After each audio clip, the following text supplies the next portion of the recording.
এই ভাই তুল রে ভাই তুল তাড়াতাড়ি ঘাস তুল দুইবেলা বৃষ্টি পড়লে বাড়া গাড়ি বাড়া বাড়ি দিবি তাড়াতাড়ি বাড়া ঘাস তুলে চল বাড়ি চল।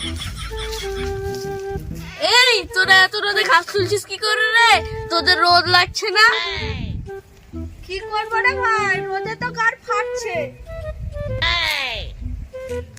চুপ কর শালা বাড়ি একটা এখান থেকে বার আসছে এত কষ্ট করে বাড়া পরীক্ষা দিলাম মাধ্যমিক হলে বসে এবার আমার টিকিট চুলি খাড়া হয়ে গেছিল তাও বাড়া পরীক্ষা দিলাম তাও শালা চাকরি দিল না। ঘাস তুলবে না তো কি করে খাবার বাড়া ঘাস না তুললে মা আমাকে গাড় ফাটিয়ে দিবে আর তুই বাড়া এখানে কানে বসে বাল করছিস হ্যাঁ এখান থেকে।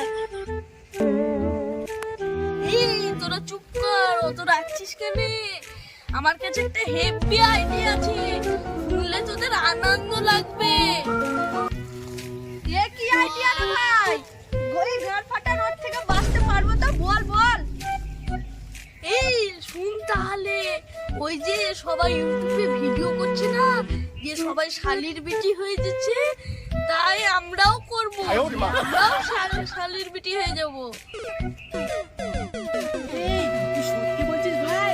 চল তাহলে আমরা হেভি হেভি ভিডিও করব লোকে সবাই ভিডিও করে বাড়া শালির বিটি হয়ে যায় আমরা বাড়া খানকির বিটি হবো। अबे बेटा मौज कर दी। हाँ मौज कर